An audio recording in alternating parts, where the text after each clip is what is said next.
La Explanada 68.0, el espacio que nos mueve.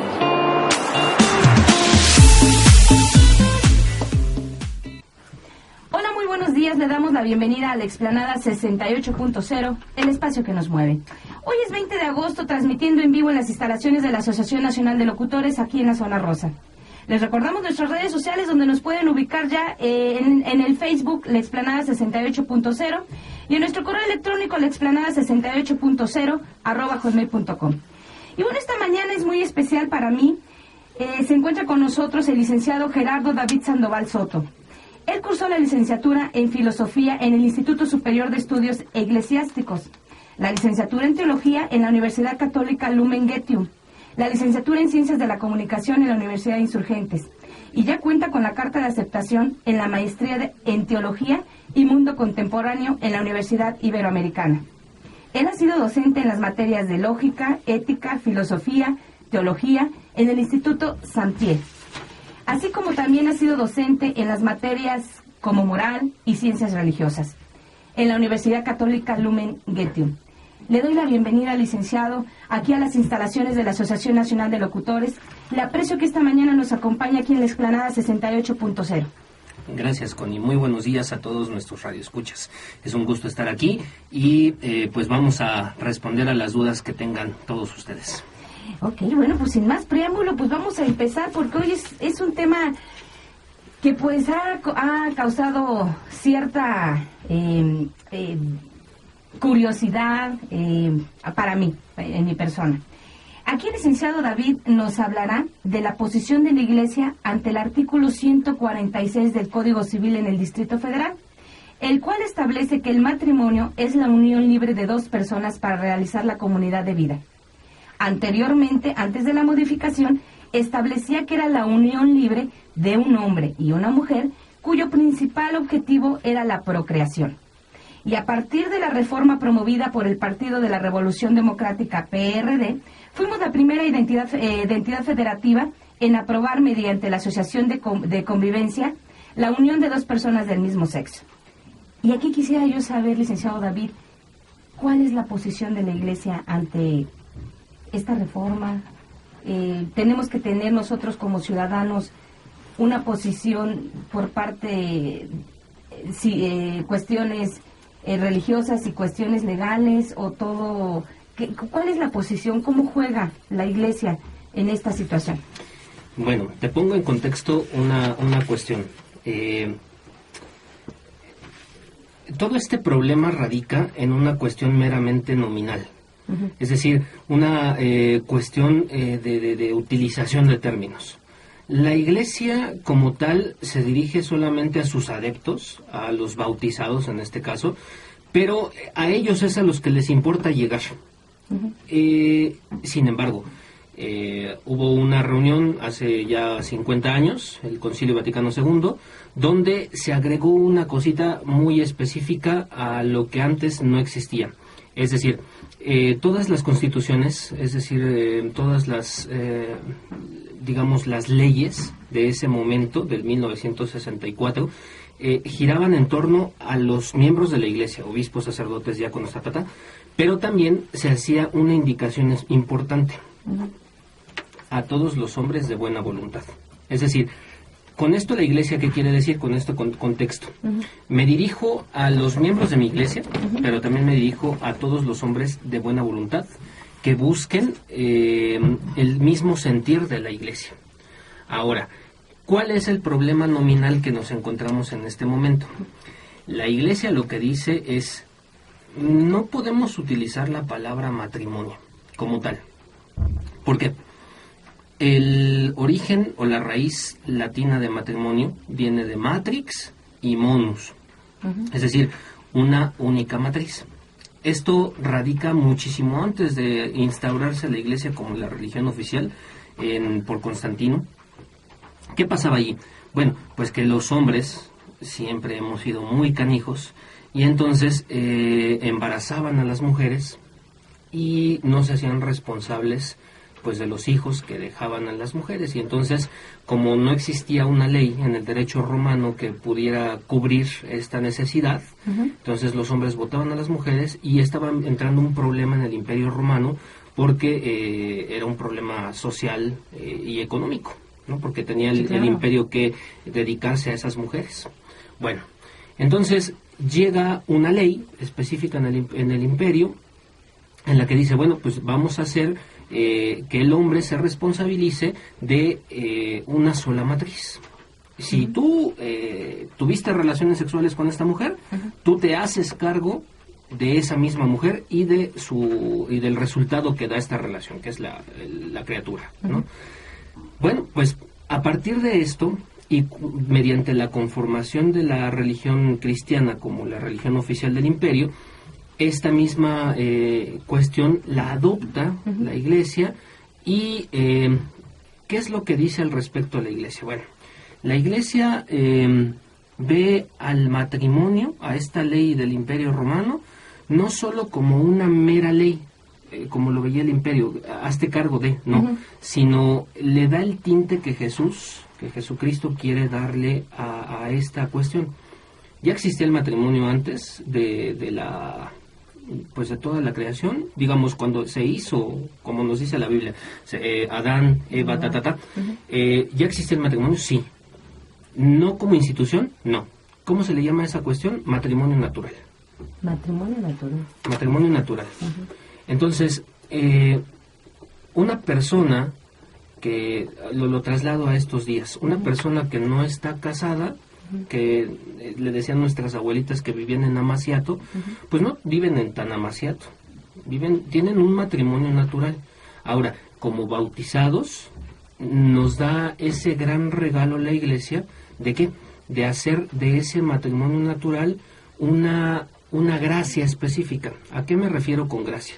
Es decir, cuando nosotros oímos el término gracia, estamos afirmando que Dios va a estar con nosotros en los momentos más importantes de nuestra vida.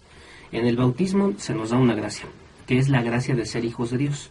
Es decir, ir acompañados de Dios de la mano a lo largo de nuestra vida. Esa es la gracia. No sé si me llego a explicar. Sí, claro. Confirmación te da una gracia específica, que es la gracia de que tú confirmas esa fe y Cristo va a seguir contigo de la mano. Sí, claro. En la comunión, tú recibes el pan y el vino y te da una gracia específica, la gracia de vivir en la comunidad y que la comunidad se preocupe por ti.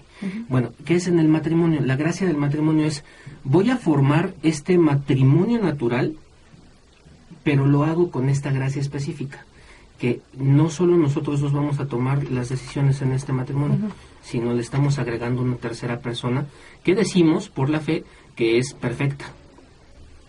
Dios. Exacto. Alguien perfecto nos va a dar los consejos a nosotros imperfectos para hacer de esta relación algo más perfectible, porque nunca vamos a alcanzar la perfección total. Entonces, algo perfectible. Claro, exacto. Entonces, esto fue lo importante que la Iglesia quiso preservar y darle este plus a esta ley romana, ¿no? A esta ley del derecho romano. Así se mantuvo durante muchísimo tiempo, no como sacramento. El sacramento se establece, la dignidad sacramental del matrimonio se establece hasta muchísimo tiempo después, cerca de 1400, 1500, 1500 años de existencia de la Iglesia, 1200 como institución oficial, pero imagínate, se dio ya muchísimo tiempo después como sacramento. Ya estaba implícito en la vida de la Iglesia, pero hasta que se definió fue en el Concilio de Trento, entre 1400 y 1500 después de Cristo. Ahora, entonces, rescatando esa cuestión, ese es el problema que tiene ahorita la Iglesia. Bien, me has dicho lo del Código Civil del Distrito Federal, quitaron esta especificación, hombre y mujer. Pero, por dos personas. Ajá. Solamente por dos personas. Entiéndase lo que se quiere entender. Bien.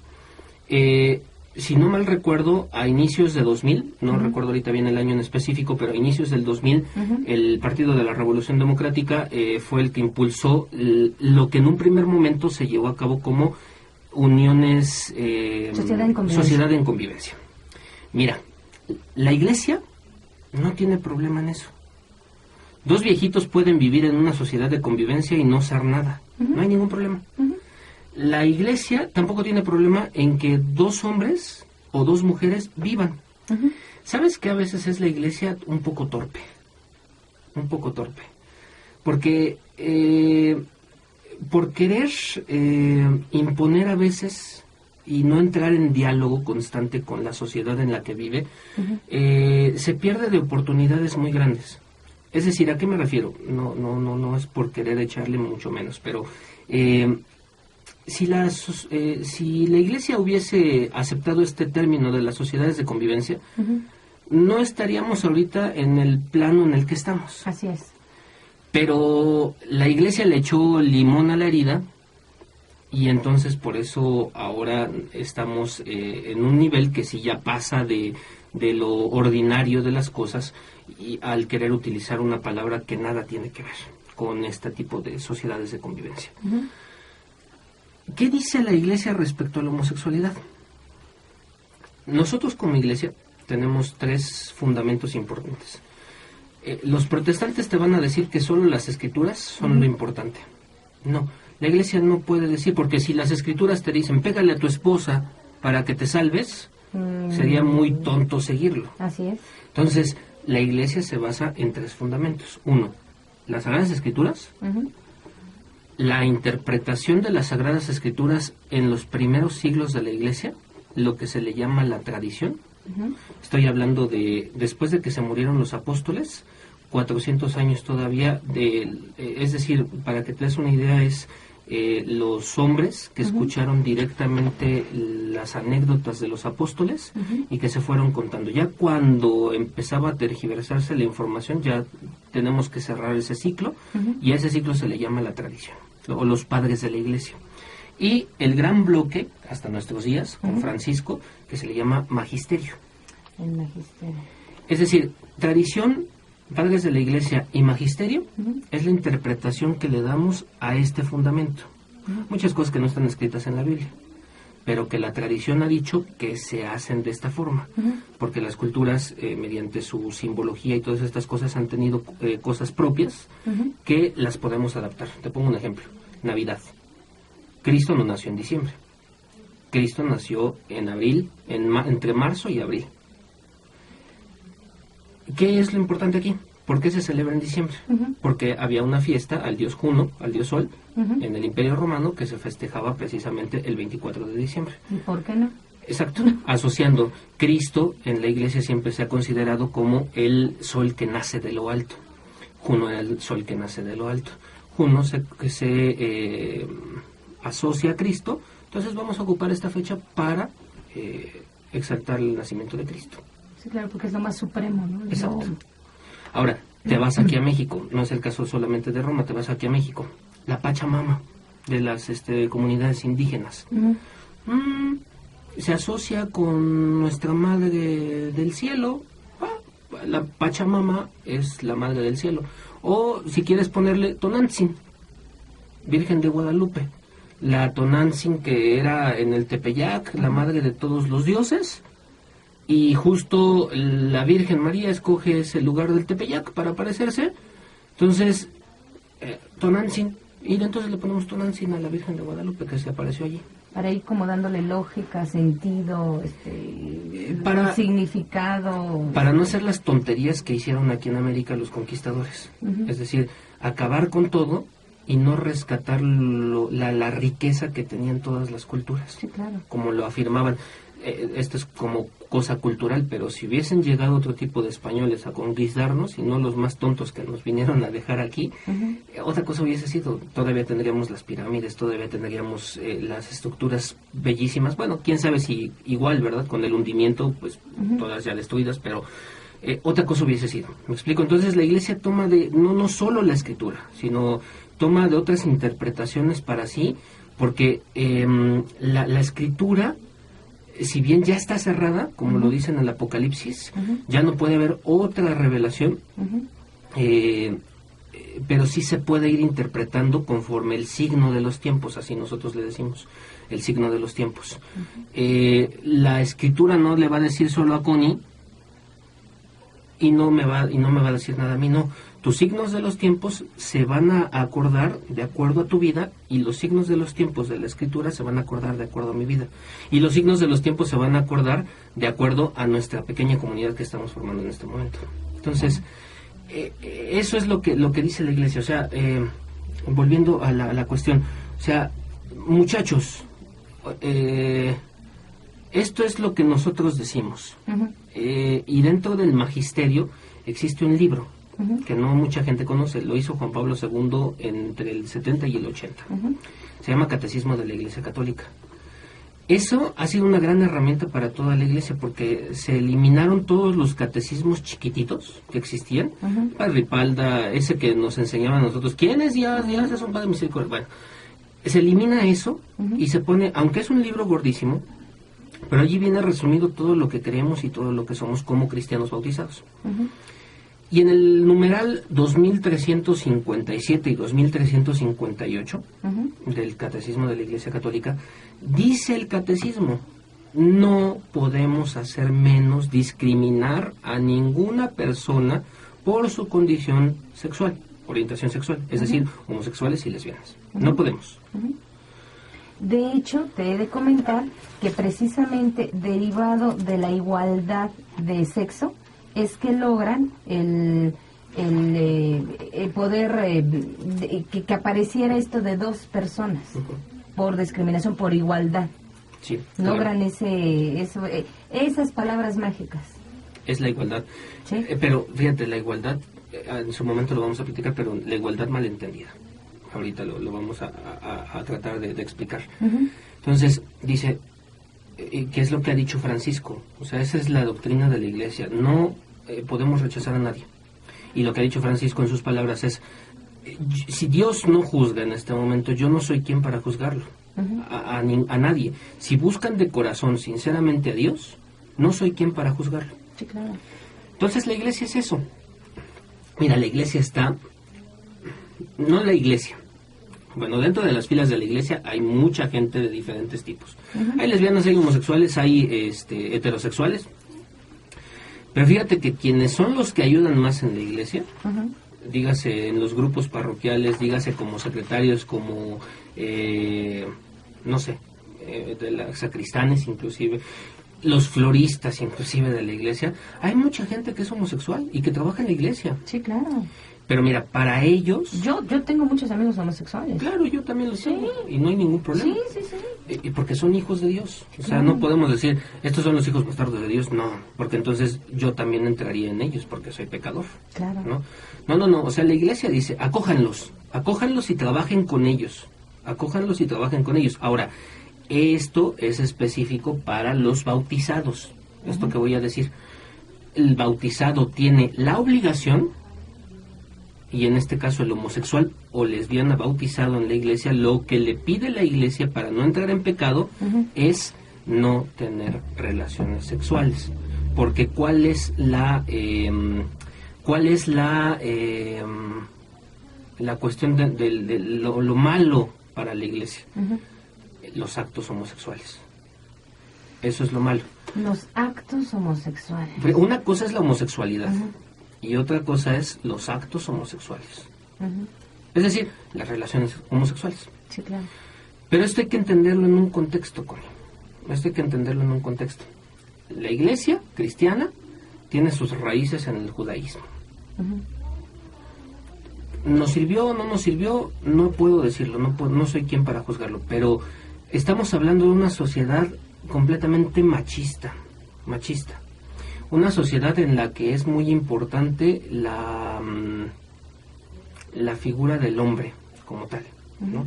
Entonces, el acto sexual es lo más importante para el judío, porque es gracias al acto sexual que se va... la procreación y el acto sublime. El acto sublime y la preservación de la cultura. La preservación de la cultura. De generación en generación. Exacto. Entonces, para el judío... espermatozoide y óvulo se entienden. Fuera de eso, no se entiende. Y encontramos en todo el Antiguo Testamento, que es la parte judía, encontramos un chorro de cosas al respecto, que ya nos hablan de una homosexualidad latente en ese momento. Quienes se metan con hombres es pecado, que ¿no? O también las mujeres inclusive, ¿no? Esa cuestión se nos pasa a nosotros cristianos, porque muchas cosas se nos pasaron de ellos, pero esta cuestión en específico se nos pasa. ¿Quién es el que nos pasa todo esto? El aguerrido de Pablo, San Pablo, ¿no? Muchos dicen a oídas que San Pablo tenía algún problema de homosexualidad, según. Se comenta, se rumora, se dice, gente cercana, sí, claro. Se rumora, porque es muy, hace mucho hincapié en este tipo de cuestiones, ¿no? Que los homosexuales, entonces hay una ala de la teología que dice que posiblemente ese haya podido ser su aguijón, el famoso aguijón del que habla. Y como dicen, cuando son el río es porque piedras llevan, ¿no? Claro, por supuesto. Entonces, ¿qué es lo que pasa? Pues la Iglesia por eso le tiene tanta preeminencia.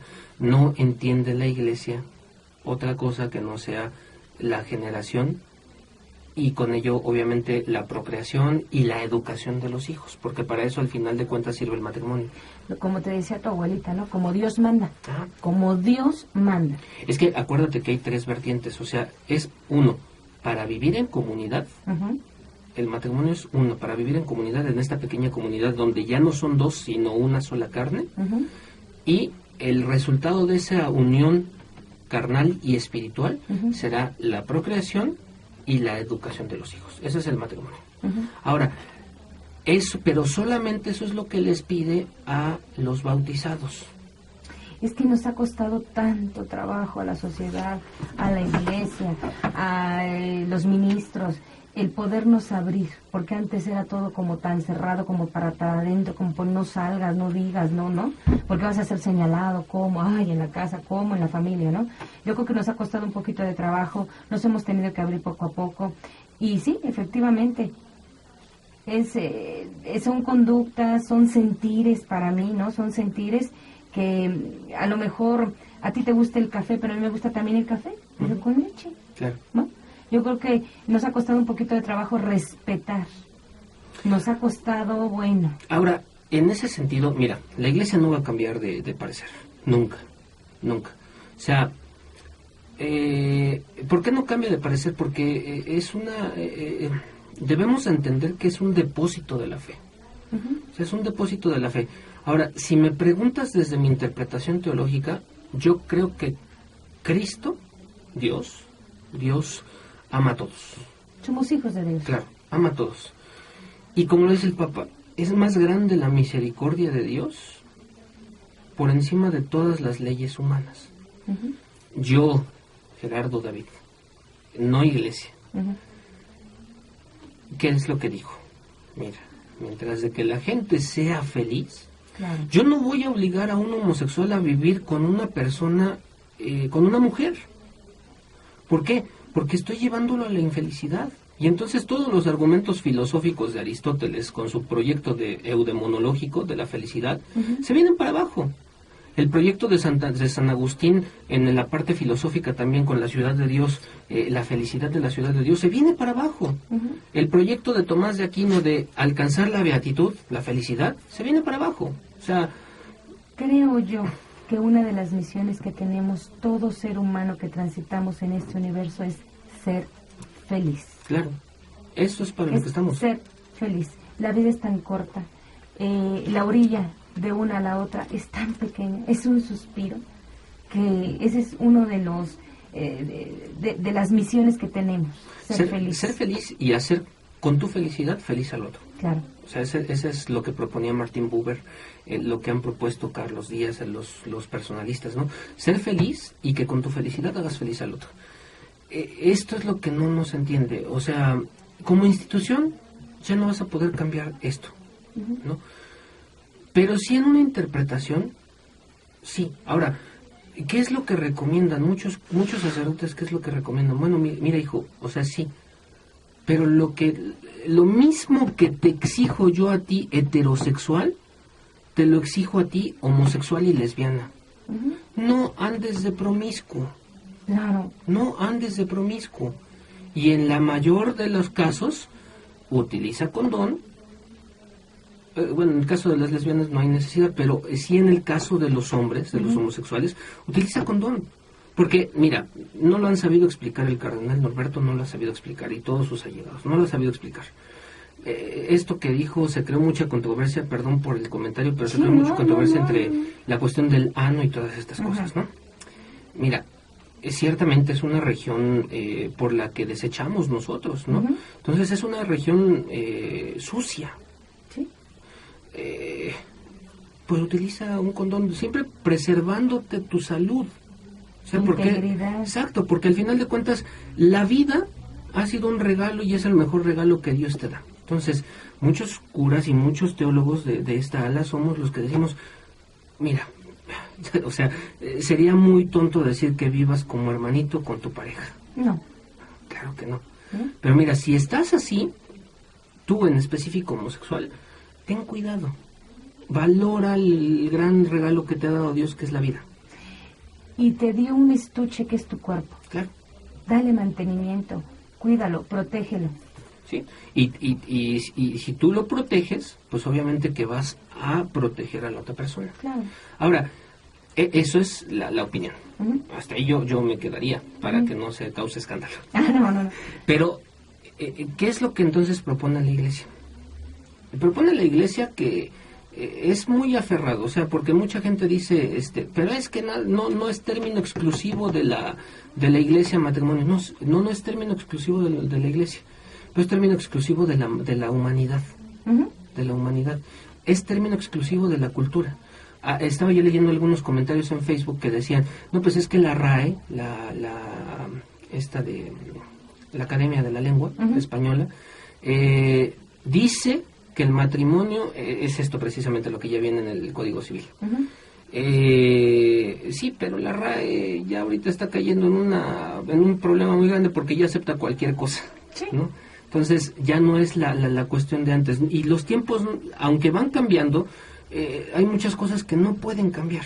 Muchas cosas que no pueden cambiar. ¿Qué es lo que propone un ala de la Iglesia? Ok, o sea, ya te dije cuál es la cuestión que yo, Iglesia, quiero para mis bautizados. Ya te dije. Ahora, los que no están dentro de la Iglesia, si lo quieren seguir, síganlo. Si no, no hay problema. No se les impone a nadie. Porque hay libertad de creencia, el ser laico, ¿no? ¿Qué es lo que propone la Iglesia? Por favor, utilicen otro término que no sea matrimonio. Sí. Es lo único, o sea, lo que solucionaría este problema es el significado, la connotación. Algunos dicen, y esto me parece muy bueno, dicen, pues ¿por qué no llamarle gaymonio? Lesbimonio. A nadie le afecta ya. Y es exactamente lo mismo. Ahora, esta cuestión que se ha venido dando es como querer adaptar algo que ya está establecido y que al final de cuentas si lo adaptas a lo mejor y puede entrar, ¿no? Como la tapa de un frasco. A lo mejor y la tapa del frasco sí va a entrar, pero va a entrar muy a fuerza. Al final de cuentas, ¿qué es lo que va a pasar? O una de dos, o se truena la tapa o se truena el frasco. Claro. Yo creo que la base de todo esto es respeto, aceptación y vivir intensamente.